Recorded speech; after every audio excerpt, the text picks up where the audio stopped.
Programa Saber Direito desta semana é com o professor Alessandro Sanches. O curso é sobre direito empresarial. Tem dúvidas sobre o assunto? Mande um e-mail para nós, saberdireito@stf.jus.br. E você também pode estudar pela internet. É só acessar o www.tvjustiça.jus.br. Vamos seguir com o nosso Saber Direito, TV Justiça contigo aí, trabalhando hoje com as sociedades. Eu sou Alessandro Sanches, professor de Direito Empresarial. Hoje vamos trabalhar com as sociedades anônimas, constantes, presentes na Lei 6.404 de 76. A Lei 6.404 de 76 é um código imensa, muito grande e necessária, de grandeza e de importância necessárias, não somente para aquilo que é a própria sociedade anônima, a sua constituição, estrutura e desenvolvimento, mas para a economia de nosso país. Entender as sociedades anônimas é conhecer as suas características básicas. E com as suas características básicas, conseguimos conceber não somente o que é uma sociedade anônima, mas como ela se dirige, como ela se desenvolve e a sua importância para a economia, que é extrema. A sua relevância está relacionada à primeira característica que eu vou lhe dar aqui em nossa aula, que é o fato de sempre considerar uma atividade de grande porte. Atividade de grande porte, porque a Lei 6.404 de 76, ela é feita nesse objetivo, com burocracia para desenvolver tudo aquilo que são os seus aspectos econômicos, os seus aspectos financeiros, os seus aspectos contábeis. Vai lidar com muita grana, é preciso transparência. Aquele que vai investir em algo de grande porte quer mais do que transparência, ele quer ter a tranquilidade, a certeza de que tudo está sendo auditado, de que tudo está sendo fiscalizado e que a lei garante todo o necessário para que ele não perca dinheiro. A regra do jogo de nossa atividade é capitalista. Quando eu falo na sociedade anônima e digo essa primeira característica sobre o fato de ser sempre uma sociedade que se dirige para uma atividade de grande porte, eu gosto de dizer que hoje, em nosso mundo e nosso planeta, as corporações empresariais são muito maiores do que os estados em termos econômicos.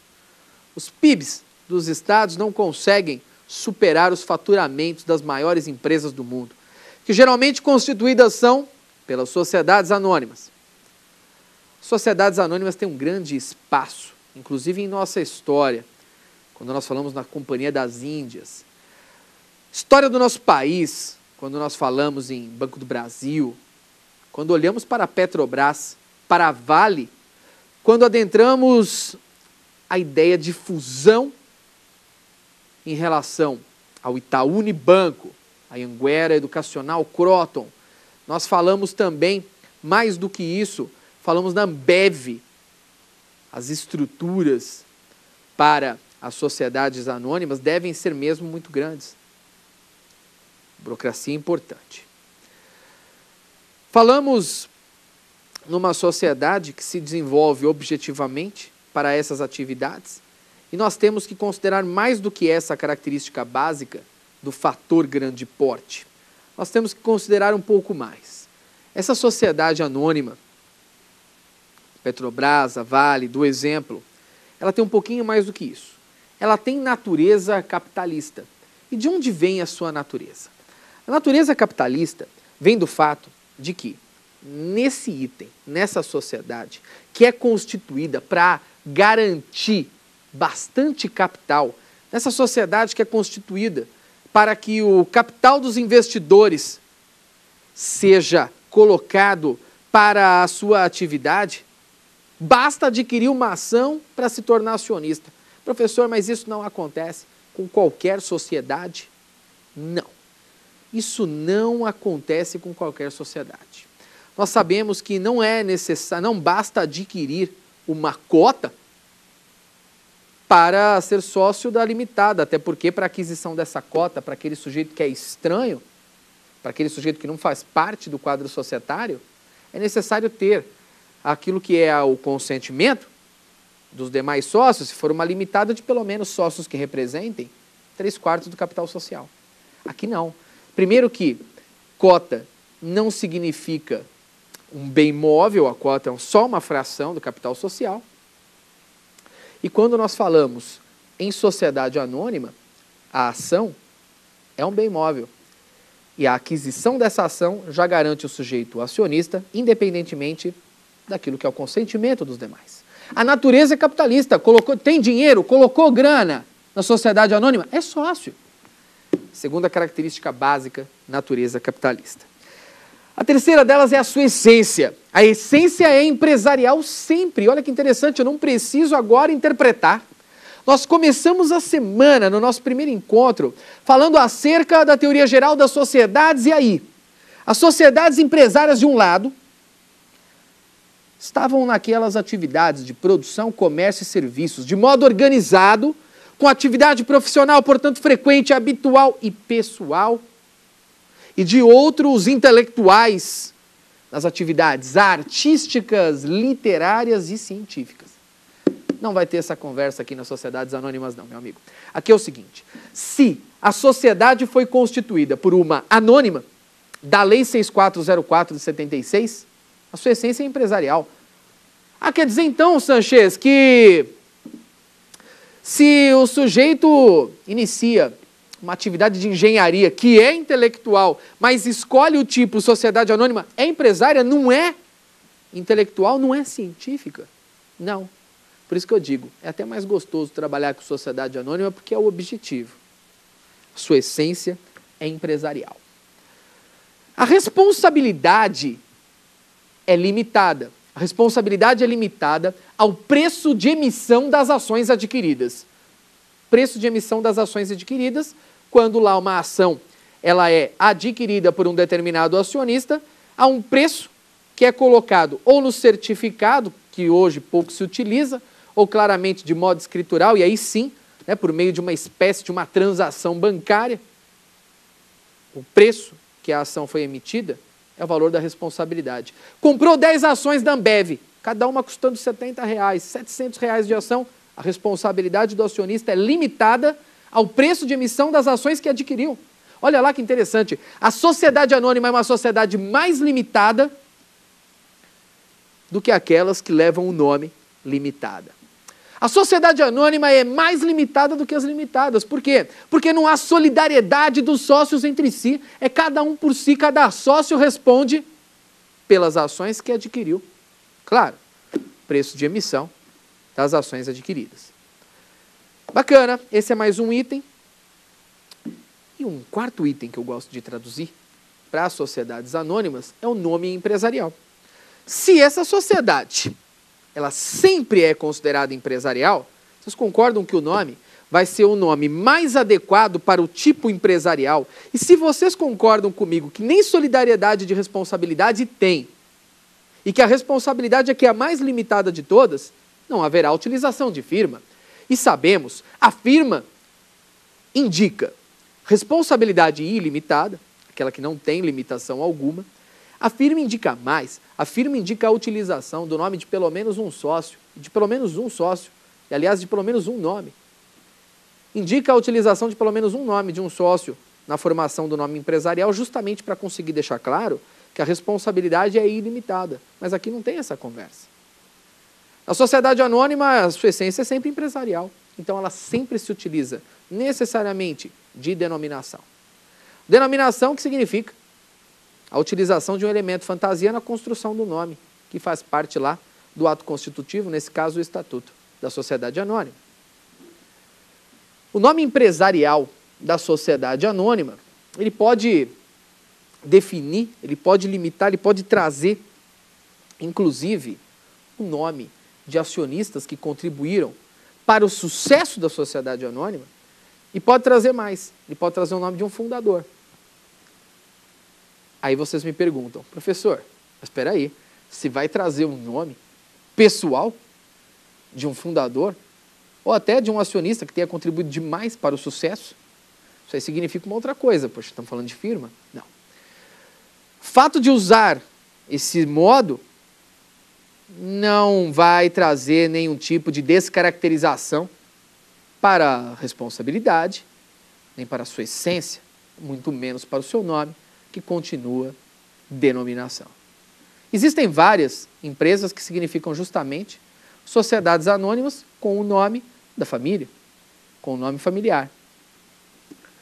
As sociedades anônimas, portanto, elas são consideradas de grande porte, essência empresarial, natureza capitalista, responsabilidade limitada e o nome empresarial, já que é empresarial, como a obviedade demonstra, é denominação. Legal lá, e agora vamos falar um pouquinho das espécies. As espécies de sociedades anônimas. Nós temos uma classificação que demonstra, de um lado, as sociedades anônimas de capital aberto e, de outro, as sociedades anônimas de capital fechado. O artigo 4º da Lei 6.404 de 76 define a distinção. Vai dizer que uma sociedade anônima, ela é fechada ou aberta de acordo com o transacionar de suas ações na bolsa e mercado de balcão ou não. Logo, o que quer dizer aberta? É aberta por quê? Está fechada por quê também? Quero saber. Aberta ao público. Qualquer um do público pode adquirir uma ação. Fechada ao público? Não. Não é qualquer um do público que pode adquirir uma ação. Pelo que nós conversamos, pelo que foi conversado acerca dessas sociedades anônimas, então, as legítimas são as abertas. Porque se a sociedade anônima é de grande porte, visando atividades que pedem muito dinheiro, se a sociedade anônima tem natureza capitalista e essência empresarial, a ideia é que realmente venham todos que quiserem, todos que puderem, com o seu capital, com o seu investimento, para que cada vez essa sociedade seja maior e ganhe pernas próprias para andar e se desenvolver. São corporações que mandam no mundo atualmente. Realmente, as abertas são as legítimas, são mais complexas. Vão lá na Bolsa de Valores, que é um mercadão, para vender as suas ações e captar investimentos. As fechadas, elas são até interessantes, porque não são da característica da sociedade anônima. Não conseguem traduzir o que a sociedade anônima veio fazer na nossa legislação. Mas a aberta consegue sim. Então nós vamos fazer o seguinte. Eu vou falar para vocês um pouquinho da sociedade aberta e depois eu vou trazer a fechada. A sociedade aberta, sociedade anônima aberta, é aquela que precisa de autorização da CVM, Comissão de Valores Mobiliários. A CVM, que é instituída pela Lei 6.385/76. A Comissão de Valores Mobiliários, ela tem função autorizadora para o funcionamento das anônimas de capital aberto, se perfazendo a Comissão de Valores Mobiliários, logicamente, numa autarquia federal, uma autarquia federal que define se a sociedade anônima de capital aberto poderá, sim, se desenvolver ou não no país. A sociedade anônima de capital aberto só pode iniciar as suas atividades se existir autorização da CVM, da Comissão de Valores Mobiliários. Não confundam. Pedir autorização da CVM não tem nada a ver com o registro que é necessário. O registro se dá na junta. E só é possível registrar na junta o desenvolvimento regular da atividade empresarial depois de conseguir a autorização da CVM. E talvez vocês me perguntem por quê. É simples.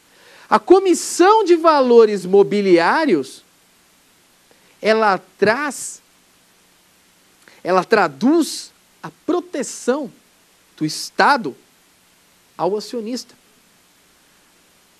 Sabendo que a sociedade anônima vai se constituir, vai para a Bolsa de Valores e vai captar todo o recurso que puder.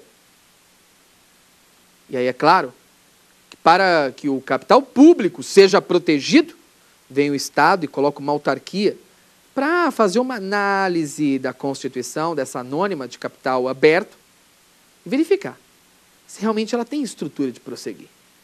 Se realmente ela vai fazer bem para o nosso mercado e se isso não vai representar uma perda para os acionistas.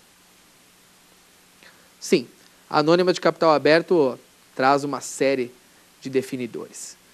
A anônima de capital aberto é aquela que nós podemos considerar Petrobras, Vale, Anhanguera Educacional, Ambev. Eu dei esses exemplos para vocês. São geralmente as maiores. E aí, vou falar agora um pouquinho das fechadas para a gente conseguir diferenciar uma de outra. A anônima de capital aberto usa a Lei 6.404 de 76, porque grande investimento exige também uma legislação mais forte e burocrática. E mais do que isso, porque ela tem mecanismos de captação de recursos. Vamos lá agora chamar a pergunta dos nossos acadêmicos de direito, que estão aí sedentes por fazer as perguntas, por conversar, por interagir, e eu acho fantástico. Vamos lá. Olá, professor. Meu nome é Nicolas Fernandes. E eu queria saber se as sociedades anônimas irregulares são consideradas sociedades em comum. Caramba, que legal, hein? Poxa, o Nicolas puxou uma pergunta legal pra caramba. Porque ele pegou o nosso segundo encontro e conseguiu fazer uma pergunta, conseguiu tirar uma pergunta daí, né? Legal pra caramba, né? Bom, vamos lá, vamos conversar um pouquinho a respeito disso. O Nicolas vai dizer o seguinte, olha, professor, eu imagino o Nicolas pensando assim, professor, as sociedades que estão em situação de irregularidade são consideradas sociedades em comum, no segundo encontro. Lembra? Que se o ato constitutivo de determinada sociedade do Código Civil não é levada a registro, ela é considerada uma sociedade em comum e está para o Código para ser punida. Para que haja sanção civil, com responsabilidade ilimitada para avançar no patrimônio pessoal dos sócios. Mas é o seguinte, o Código Civil ele não tem nenhuma ingerência na Lei 6.404 de 76, Nicolás. Significando que se a sociedade anônima estiver irregular, ela não se ajeitou ainda quanto ao registro na junta, já tem autorização da CVM, já está em funcionamento, mas não tem ainda o registro na junta. Ela não adentra a sociedade em comum. Aliás, o artigo 986 do Código Civil vai dizer o seguinte, as sociedades que não levam os seus atos constitutivos a registro, e não ipsis literis, eu não estou falando de acordo com a lei, exatamente nos termos, nas expressões. A sociedade que não registra seus atos constitutivos na junta, são consideradas sociedades em comum e tratadas neste capítulo, em exceto as por ações em organização. Então, as sociedades por ações em organização, que são as sociedades anônimas, elas não seguem a regra do Código Civil, lá do artigo 986. Tem regra própria. Na Lei 6.404 de 76, tem o artigo 100, que vai demonstrar como é que vai ser a responsabilidade dos administradores, e que logicamente será mais pesada, vai ter inclusive responsabilidade pessoal, acerca de ter mantido a sociedade sem o registro e eventualmente ter tomado algum ato que seja fora daquilo considerado como um ato regular, um ato com culpa, um ato com dolo. Tudo bem? Legal. Nicolas, brigadão pela pergunta, muito obrigado pela participação. Digo isso para vocês, todos os telespectadores, digo isso também para vocês, acadêmicos de direito aí, que fazem esse programa aí realmente um programa fora do comum, um programa diferenciado. Legal, vamos lá. Eu sou fã da TV Justiça, então eu não consigo dizer de outro modo, né? Suspeito. Vamos lá. Fechado aí, questão relacionada à pergunta do Nicolas, a gente avança agora para falar nas sociedades fechadas. Porque eu havia dito acerca das sociedades anônimas de capital aberto. Essas, as mais legítimas, e que inclusive acabam atraindo fiscalização da CVM, CVM que também pede autorização, pede que elas tenham autorização para conseguir se constituir, porque a CVM está protegendo o capital público. São sociedades de grande porte. Vocês vão falar assim, professor, por que fechadas? Está fechada ao público. Sociedade anônima aberta ao público. Eu vou lá, você, compro uma ação e beleza. Eu sou sócio acionista. Aí a fechada não é desse jeito. está fechado ao público. E aí, professor? Por quê? Não seria melhor, então, optar por uma sociedade do Código Civil? É tudo tão mais simples. É. Só que nas anônimas de capital fechado, nós também falaremos em sociedades anônimas de grande porte. Nas anônimas de capital fechado, nós temos grande valor também de investimento nesse tipo, porém, geralmente não tão alto quanto nas anônimas de capital aberto. Qual que é a ideia? Os sócios fundadores já têm toda a grana. Eles já podem começar a atividade empresarial com tranquilidade. Eles já têm todo o dinheiro, ou boa parte. E não pretendem pegar na Bolsa de Valores a grana, o capital. Talvez eles já tenham tudo. Vocês vão falar, professor, mais uma vez eu não entendo. Aí eu vou dizer, se é muito dinheiro, se é um capital, exemplo, de 10 bilhões, nós temos sociedades com capital assim, fechado no nosso país. Eu dou o exemplo da Votorantim, aí eu extrapolo e dou o exemplo também da ArcelorMittal. A Votorantim é muito legal, porque inclusive a gente sabe muito bem que um acionista aí, o maior acionista da Votorantim é o Banco do Brasil, né, existem outros, e que essas têm capital fechado. Pô, mas não vai na Bolsa de Valores, elas não deixam as ações disponíveis para venda na Bolsa? Não. Os sócios deliberam, né, os acionistas lá, os fundadores, os com ações de direito de voto, eles deliberam. E se eles entenderem que vai vender uma parte de suas ações, aí eles vão fazer isso por meio do mercado de balcão. O mercado de balcão é diferente do mercado de bolsa. A Bolsa de Valores, como eu já conversei, é um mercadão que fica lá exposta, né, nas prateleiras, nas gôndolas, como se fosse um supermercado, todas as ações. Então, quando nós falamos em capital fechado, não tem isso. Ficam as ações nas corretoras e no banco. Percebeu que é uma coisa mais singela? Tanto é, gente, que vou dizer uma coisa para vocês. Na sociedade anônima de capital fechado, não há necessidade de pedir autorização para a CVM. Não precisa pedir autorização para a Comissão de Valores Mobiliários permitir com que a sociedade anônima inicie suas atividades. Por quê? Eles não vão pegar grande capital do público. O governo não precisa fiscalizar. Não há muitos aqui proteger para esse tipo. Muito mais singelo, muito mais simples. Entenderam? Aí está a diferença das anônimas de capital aberto para as anônimas de capital fechado. E isso vai significar o fato de estarem ou não transacionando suas ações na Bolsa de Valores. Tudo bem? Ótimo lá. Essa sociedade anônima, ela tem ações e ações são bens móveis considerados, na essência, valores mobiliários. Valores mobiliários. E o principal dos valores mobiliários são as ações, né? A ação é o principal valor mobiliário porque é ela que garante ao acionista a participação na sociedade anônima. Nós temos algumas espécies de ações. Vamos conversar. A primeira espécie é a ação ordinária. Quando nós falamos em ação ordinária, nos vem em mente uma série de coisas, mas principalmente comum, no direito comum. No direito comum, a lei ordinária é a lei comum. Quando nós falamos em justiça ordinária, justiça comum, procedimento ordinário, procedimento comum, não é especial. Agora, aqui, quando nós falamos em ações ordinárias, não pode ser diferente.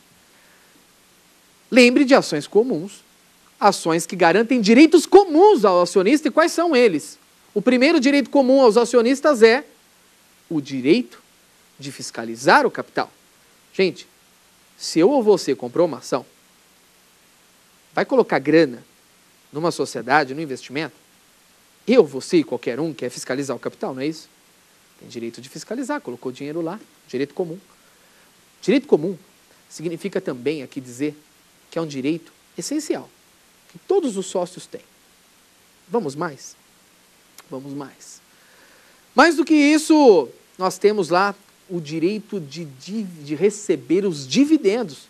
Poxa, que é o lucro do capital, que é a remuneração do capital. O holerite, ele representa a remuneração do trabalhador, que remunera a prestação de serviço. Aí você pega e coloca o seu dinheiro lá na sociedade anônima e investiu. Investiu o seu dinheiro também receberá uma remuneração. Existem as pessoas que falam assim, é um modo do senso comum, vulgar.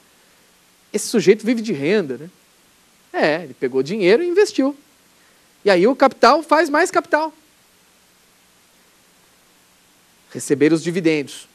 Mais do que isso, participação no acervo da companhia. Se a gente olhar para uma biblioteca, o acervo da biblioteca é tudo que representa a essência da biblioteca e principalmente todos os seus livros ali presentes. É principalmente isso. O acervo da companhia está relacionado a todo o seu patrimônio. Quando a sociedade chegar ao fim e liquidar, você, eu, que somos acionistas, queremos receber as nossas partes. Portanto, quem adquire uma ação ordinária, o que ele tem? Ele investiu a grana dele, adquiriu a ação ordinária, ele tem todos os direitos comuns. Fiscalizar o capital, receber os dividendos e, mais do que isso, participar do acervo da companhia. É só? Não. É que eu divido, gente. Eu falo que o sujeito que adquire uma ação ordinária, ele tem os direitos comuns, mas tem também o direito de votar, e voto não é direito essencial. Como não, professor? Uma vez caiu numa prova de um concurso, perguntando se voto era direito essencial, e eu fui lá e respondi isso. É o que aparenta. Você pensa assim, voto? É essencial, porque é muito importante. Essencial não é muito importante. Essencial significa que todos os sócios possuem esse direito. E nem todos os sócios possuem direito de votar. O sócio que adquire uma ação ordinária, ele é chamado também de sócio empreendedor. Por quê? Porque ele é o sócio que ele adquire essa ação e, mais do que conseguir a remuneração do capital, que são os seus dividendos, ele também tem direito de decidir a vida da sociedade, participando da assembleia e não tendo apenas o direito de voz, mas tendo também o direito de votar. Agora, você pode dizer assim, professor, mas não é legal. Não é legal ir lá naquela assembleia. Eu começo a lembrar de assembleia de condomínio, e a assembleia de condomínio é chato. As pessoas brigam, falam besteira o tempo todo. 80% de tudo que se fala na assembleia de condomínio é besteira, e quando dá o horário da novela, vai todo mundo embora e ninguém resolve muita coisa. Tem sócio que também não acha, que não gosta de ir à assembleia. E tem aquele sócio que é o chamado especulador, que ele é o seguinte, ele fala, olha, eu não quero votar, eu não quero participar da assembleia, eu não quero decidir a vida da sociedade. Tem que lembrar uma coisa, né? Aquele sujeito que não gosta de governar tem que se acostumar a ser governado. Porém, é verdade que pode ser que ele já tenha feito muito disso e que ele já esteja curtindo a sua aposentadoria e que ele já esteja curtindo as praias caribenhas e que ele investe o capital e depois a remuneração do capital é viagem. Ele resolveu descansar. Para esse sócio ter direito de votar, não é legal. O que ele faz então? Ele vai adquirir as ações chamadas ações preferenciais. As ações preferenciais, elas também garantem direitos comuns. O sujeito adquiriu uma ação, ele tem direito de fiscalizar o capital, ele vai receber dividendos, vai participar do acervo da companhia no final, não é isso? Sim, mas o melhor, o mais importante é que o sócio que adquire uma ação preferencial, ele tem uma preferência econômico-financeira. Ele tem uma preferência econômico-financeira. Significa que ele vai receber uma premiação a mais, ele vai receber uma premiação no final do mês, quando ele vai receber os dividendos a mais, ele tem direito de receber os dividendos na frente dos sujeitos que são aqueles detentores, proprietários de ações ordinárias. Alguma preferência, alguma vantagem econômico-financeira, essa ação precisa ter perante o seu estatuto. Agora, sabe qual é o mais importante? Se até agora eu não consegui definir muito bem para vocês qual é a diferença, vai ficar legal nesse momento. Porque a ação preferencial, ela não necessariamente tem direito de voto. Quem define, ou que define isso, é o estatuto da sociedade anônima. Define se tem ou se não tem direito de votar. Ações ordinárias, direitos comuns e direito de voto garantido. Ações preferenciais. Preferência econômico-financeira e o direito de voto não está necessariamente garantido, porque a sociedade pode ter até 50% de suas ações sem direito de voto. E pode escolher que as preferenciais serão essas, sem direito de voto, porque a ordinária tem que ter, não tem conversa não. Portanto, o voto não é um direito essencial, já que os detentores de ações preferenciais podem ter direito de voto ou não. Se o Estatuto prevê que todas as ações, as ordinárias e as preferenciais, têm direito de voto, professor, pode? Claro que pode, sem problema algum. Pode, e o número de sociedades que toca nesse modo hoje é muito grande. Vamos dar uma olhadinha na pergunta do nosso telespectador acadêmico de direito. Vamos lá para a tela. Olá, professor. Meu nome é Felipe Mendes e minha dúvida é como é possível a aquisição de ações de companhias fechadas? Muito bem, o Felipão quer saber como é que é possível adquirir ações de companhias fechadas. Bom, a verdade é que nem sempre é possível, né, Felipe? Nem sempre é possível adquirir ações em companhias fechadas porque é necessário saber se eles estão com as suas ações à venda. Se assim estiverem, elas serão adquiridas pelo mercado de balcão, que são as corretoras e são as instituições financeiras. Não dá para adquirir essas ações por meio da Bolsa de Valores, que é o mercadão das ações e tem lá todas as opções nas gôndolas e nas prateleiras. Legal, Felipe. Bacana, boa pergunta. Falei para vocês das ações ordinárias. Falei também das ações preferenciais. Vamos falar agora das ações Golden Share. Ações Golden Share, com esse nome, só podia ser de direito empresarial, que coisa chique. Mas as ações Golden Share querem dizer uma ação, querem dizer ações que elas têm base na desestatização de determinada empresa. Desestatização é o mesmo que privatização. Mas a lei traz desestatização no parágrafo 7º do artigo 17 da Lei 6.404 de 76, quando uma sociedade desestatiza, então significa que o país, que o Estado tem o direito, pode, se quiser, pode, se desejar, manter direito de veto em determinados conteúdos. E por que isso seria interessante? E por que isso deveria de acontecer? O caso da Embraer é o melhor deles. O caso da Embraer traz o país, o nosso país, colocando a Embraer nas mãos da iniciativa privada e mantendo para si direito de vetar a possibilidade, a hipótese de o poder de controle ser passado para as mãos do capital estrangeiro. Imagina a Embraer nas mãos, em poder estrangeiro, em poder argentino. Que medo. E aí, a gente tem a Embraer como também uma empresa de fornecimento de material bélico. E aí, o Brasil vai nessa linha e o estrangeiro vem aqui e resolve adquirir as ações com poder de controle. E o Brasil vai lá e veta, e esse país vai perante o Supremo Tribunal Federal e toma uma cacetada, porque o Supremo Tribunal Federal entendeu que não há problema. Que sim, o direito de veto é possível. Daí nascem as ações Golden Share, ações de ouro. Falamos das ações, conversamos sobre as ações das sociedades anônimas. Nós estamos falando tanto das sociedades anônimas de capital aberto, quanto também falamos das sociedades anônimas de capital fechado. É importante não se esquecer que existem as ações chamadas ações de fruição. Essas ações de fruição garantem a determinados acionistas o direito de receber diferenças quando amortizam as suas ações, sejam elas ordinárias, sejam elas preferenciais. Tudo bem? E aí, isso vai significar que as ações de fruição, elas nunca nascem ações de fruição. Ou elas nascem ordinárias, ou elas nascem preferenciais. Quando amortizadas, quando os detentores dessas ações recebem o seu capital, aí sim, eles amortizam e podem receber essas ações de fruição justamente para que eles tenham condição de receber ao final, né, do período, ao final do ano, as diferenças de que fazem jus. Bacana lá, fechado e resolvido. Vamos continuar, vamos prosseguir e vamos cuidar de um outro tema. Agora eu quero falar do poder de controle. E como o poder de controle é adquirido em relação a uma determinada sociedade anônima? Em nosso país, poder de controle. O poder de controle e a hipótese de abuso estão presentes na Lei 6.404 de 76, nos artigos 116 e 117, e grande parte das pessoas, quando eu entro nesse tema, me dizem assim: professor, já sei, o poder de controle está relacionado naturalmente, só pode ser isso, ao fato de um sujeito possuir a maioria das ações. da sociedade anônima. Será que é isso? Não é. O poder de controle em nosso país, ele leva em conta outras hipóteses, outros termos.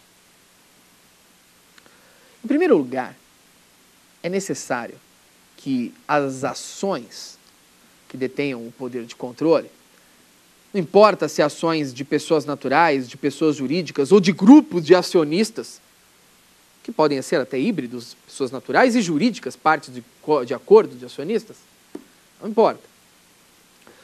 Mas esse acordo, ou essa pessoa, ela deve ter ações suficientes para eleger a maioria dos administradores, é a primeira característica. Suas ações garantem eleger a maioria dos administradores? Sim, garantem. Já tem o primeiro requisito. E podem perceber que esses requisitos vão significar dizer que às vezes o sujeito, sei lá, com 25% ou com 30% das ações, que não é metade mais um, com direito de voto, hein? Estou falando de 25%, 30% das ações com direito de voto. Pode ser que esse sujeito já tenha o poder de controle. Outro item, ele precisa demonstrar em assembleias consecutivas, tem uma resolução do Banco Central que vai dizer que são 3. Em assembleias consecutivas, ele precisa conseguir aprovar determinados itens da pauta assemblear. Se esses dois termos importantes, que por decisões consecutivas conseguir aprovação, mais a condição de eleger a maioria dos administradores for garantida, e se esse sujeito que detém o poder de controle utiliza efetivamente esse poder, então está definido e está claro, perante a Comissão de Valores Imobiliários existe sim poder. Esse poder de controle vai fazer com que as suas ações tenham um valor muito superior, valor econômico maior. Tem jeito, não dá para ser diferente. Isso aí traz uma outra consideração. As ações com poder de controle têm valor maior, sim. E as ações com poder de controle fazem dos acionistas minoritários espécies de reféns. O termo é vulgar, é chulo até. Mas realmente os minoritários ficam à mercê dos majoritários. E como resolver isso? Amigos, o mundo viveu algumas crises. E na última, que foi tensa, inicia lá nos Estados Unidos da América do Norte, e chega a grande parte do globo, os acionistas minoritários sofreram os seus efeitos e começaram a fugir de investimentos em sociedades anônimas. Sabe o que é interessante? A gente tem a mania de acreditar que é acionista de muito dinheiro que entra nas sociedades anônimas e que faz todo verão. Não, não é. Os acionistas pequenos, os pequenininhos, começaram a se afastar e as sociedades anônimas começaram a sentir a crise. Instrumentos foram criados para proteger os acionistas minoritários, para saber se com transparência, com ética mais do que ética, com dever moral, com exigência de conduta, com transparência e lealdade, conseguiria atrair esses sujeitos de volta.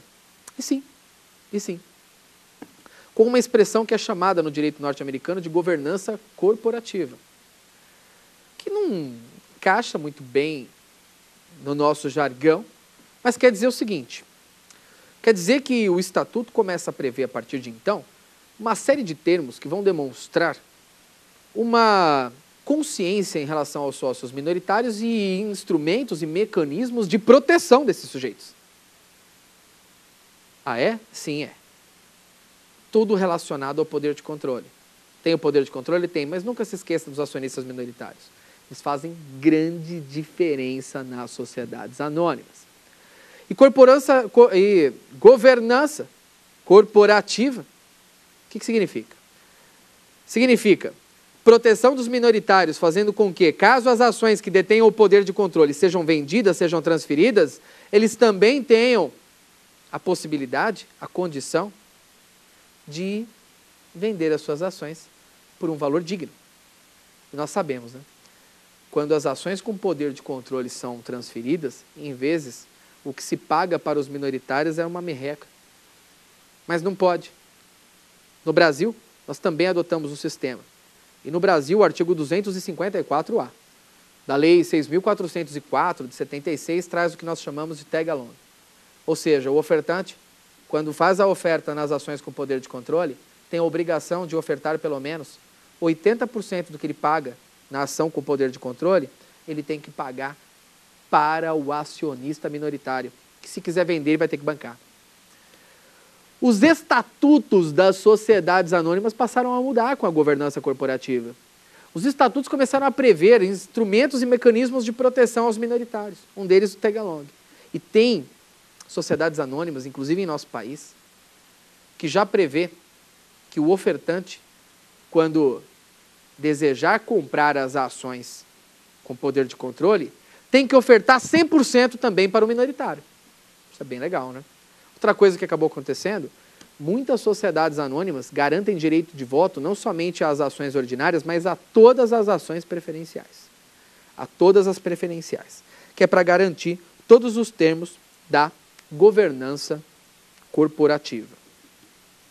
É lógico também que o poder de controle, ele não é apenas inspecionado, fiscalizado pelo tag along, pela governança corporativa, por permitir que todos tenham a condição, por permitir que todos tenham a possibilidade de votar.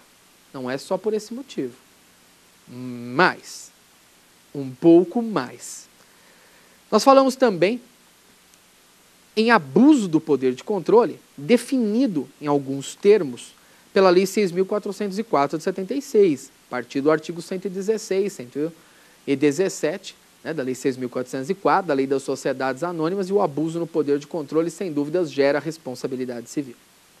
Sem dúvidas, gera responsabilidade civil. Falado no poder de controle, utilizando esse tema para, inclusive, colocar aqui a expressão daquilo que nós entendemos por governança corporativa, vamos avançar mais. Vamos avançar em administração. Nós já conversamos nessa semana que, ao falar em administração, nós estamos falando na vontade da sociedade. A vontade da sociedade se expressa de pelo menos dois modos ou mais. Nós temos os órgãos assembleares, que vão o tempo todo decidir, votar temas da maior relevância acerca da sociedade.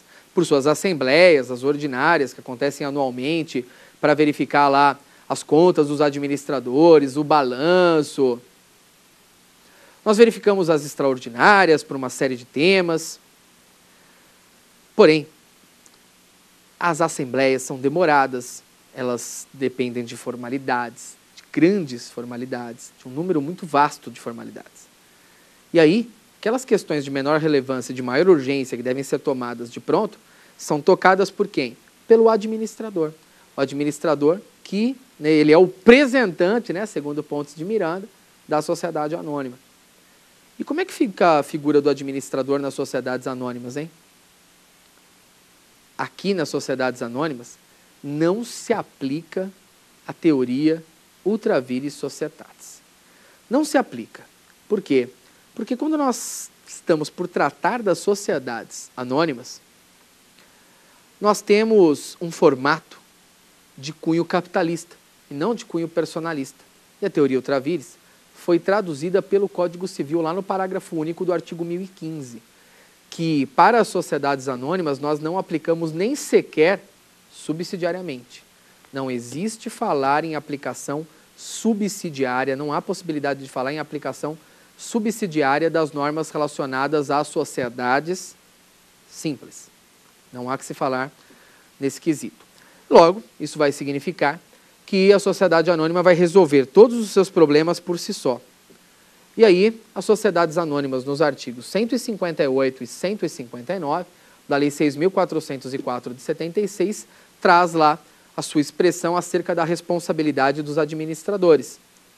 E, em relação à responsabilidade dos administradores, nós temos que, por culpa ou por dolo, esse sujeito deve sim se responsabilizar. A empresa, a sociedade anônima, que de natureza sempre empresarial, é que vai assumir o prejuízo e depois buscar a responsabilização.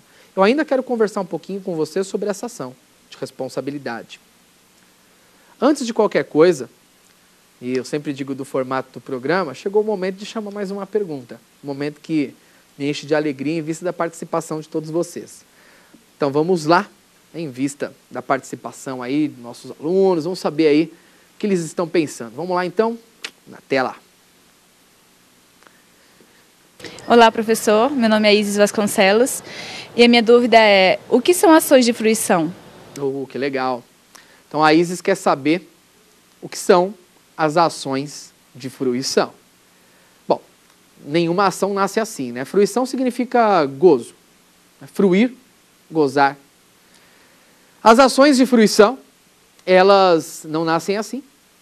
Ou um dia elas foram ordinárias ou preferenciais. Quando ordinárias, quando preferenciais, tiveram aí o seu pedido de reembolso por parte do seu acionista. Então o acionista pediu o reembolso e as devolveu. Só que ele fez isso no meio do exercício. E aí existiam ainda diferenças a pagar para esse acionista. Então existiam ainda diferenças a pagar para esse acionista. O que esse acionista faz? Então, se ainda há diferenças a pagar, esse acionista, chamado aí, né, antes ordinarialista, antes preferencialista, leva essas ações de fruição. Ele não tem mais direito de voto, ele não tem mais grana, ele até tem direito de voz. Ele pode até falar alguma coisa caso ele vá na Assembleia. Mas o que ele tem mesmo é o direito de receber algumas diferenças que não recebeu no momento certo, já que ele saiu no meio do caminho, né, no meio do exercício. Tá bom? Isis, muito obrigado por sua pergunta, por sua participação, gostei bastante. E aí, vamos prosseguir a falar dos administradores. Estava eu lá dizendo dos administradores que, quando nós falamos nesse sujeito, nessa figura, nós não temos aqui a figura da teoria ultravires, e eu fico muito mais tranquilo quando isso acontece. Por quê? Sociedade anônima geralmente é de grande porte, grande aporte de capital, tem grana, tem condição, assume obrigações, assume responsabilidades com terceiros.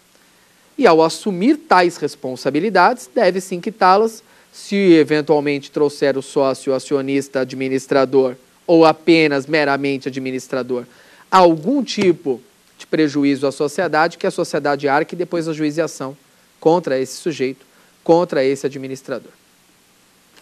O artigo 159 da Lei 6.404 de 76 traz a ação de responsabilidade. Uma ação que tem base naquilo que é a responsabilidade do administrador, tendo de levar em conta que se o ato que ele tomou foi regular de gestão, não há nenhum problema, é necessário fazer a comprovação no mínimo da culpa do dolo. Lembrando que acionistas que representem 5%, né, das ações, por conta da Assembleia, pode ajuizar a ação. As ações empresariais hoje, elas vêm sendo cada vez mais, elas vêm ganhando cada vez mais um espaço no cenário, e é bem interessante porque o artigo 159 ele representa uma ação eminentemente empresarial, com características próprias, com o polo ativo, com o polo passivo. Vale a pena, né, dar uma conferida, inclusive na minha obra Prática Jurídica Empresarial, eu cuido de todas as ações empresariais, tanto em termos de teoria geral, sociedades, títulos de crédito, falências, recuperações, e não deixo de tratar a ação de responsabilidade, que é aquela ação em que o terceiro, ele, sim, acabou trazendo aí, causando, né, alguma espécie, né, de prejuízo à sociedade, tudo isso por conta de um ato por culpa ou por dolo por parte do administrador, a sociedade suportou esse prejuízo e de repente reembolsou, pagou o terceiro, e agora a sociedade quer ajuizar uma ação contra esse administrador por um ato de culpa e dolo. Bom, essa aí é a ação de responsabilidade do artigo 159 da Lei 6.404 de 76. A última sociedade, né, que fecha aí nos nossos encontros sobre sociedades, são as sociedades em comandita por ações. Também muito pouco utilizadas. As comandita por ações têm duas espécies de sócios, né? Aliás, aqui a gente vai chamar, né, dos comanditados e dos comanditários, como já aconteceu na comandita simples. Nós temos diretores comanditados, diretores comanditários. Em algum momento, nós temos aí, né, a responsabilidade, a hipótese de responsabilidade pessoal. A comandita por ações é muito pouco utilizada, mas é existente na Lei 6.404 de 76. Em nossos encontros, né, no começo da semana, aí, nós traduzimos a teoria geral das sociedades. Na teoria geral, nós fizemos uma divisão que trabalhava acerca das sociedades do Código Civil. Nós falamos das sociedades empresárias e nós falamos da sociedade simples. Nós falamos da natureza personalista e da natureza capitalista. Mais do que fazer a diferenciação daí, nós partimos também para a responsabilidade. Quando conversamos acerca do nosso segundo encontro, falamos das sociedades despersonalizadas, em comum, a irregular, e conta de participação, aquela que utiliza a personalidade do sócio ostensivo. Falamos também, no nosso terceiro encontro, acerca da sociedade simples, que ela é utilizada com dupla função, tanto para o tipo dos intelectuais, quanto para mais do que isso. Falamos da sociedade simples como forma e função subsidiária das sociedades do Código Civil. Cuidamos das sociedades limitadas. E as sociedades limitadas, logicamente, são aquelas que possuem em seu bojo, que possuem em seu conteúdo, a melhor adaptação à forma empreendedora do nosso país. Por final das contas, chegamos nas sociedades de grande porte, nas sociedades anônimas, falamos das abertas, falamos das fechadas. E, em suma, nesse nosso encontro, cuidamos das sociedades anônimas para traduzir tudo aquilo que é a distinção de capital aberto e a distinção de capital fechado, formato de suas ações, administração, poder de controle, falamos de ações Golden Share, falamos aí de governança corporativa e falamos um pouquinho da ação de responsabilidade. A semana foi muito produtiva, fiquei muito satisfeito por poder fazer parte, mais do que do seu projeto de estudo, que leva um trabalho muito firme, muito forte em busca da sua carreira profissional, seja ela da advocacia, defensoria, magistratura, procuradoria, em todas as esferas, Ministério Público, não importa, né? Eu sei que vocês estão estudando com força, com afinco, os bacharéis, os acadêmicos, os profissionais, aqueles que já estejam envolvidos nas carreiras jurídicas, mas sei que nesse momento eu tenho o privilégio de poder ter feito parte do seu projeto. Não somente do seu projeto de carreira, porque isso se mistura em algum momento com o seu projeto de vida. Fico muito satisfeito, fico muito feliz, agradeço a todos vocês que estão aí nos assistindo e que logicamente o fazem porque são aqueles que estão buscando o sucesso, estão se empenhando na busca da justiça. E isso, é claro, é de admirar. Agradeço bastante e quero estar com vocês em outras oportunidades. Ficamos aí na semana com o nosso Saber Direito, cuidando de sociedades. Até uma próxima, energia lá em cima e sempre com muito alto astral. Valeu! Tem dúvida sobre o assunto? Mande um e-mail para nós, saberdireito@stf.jus.br. E você também pode estudar pela internet. É só acessar o www.tvjustiça.jus.br.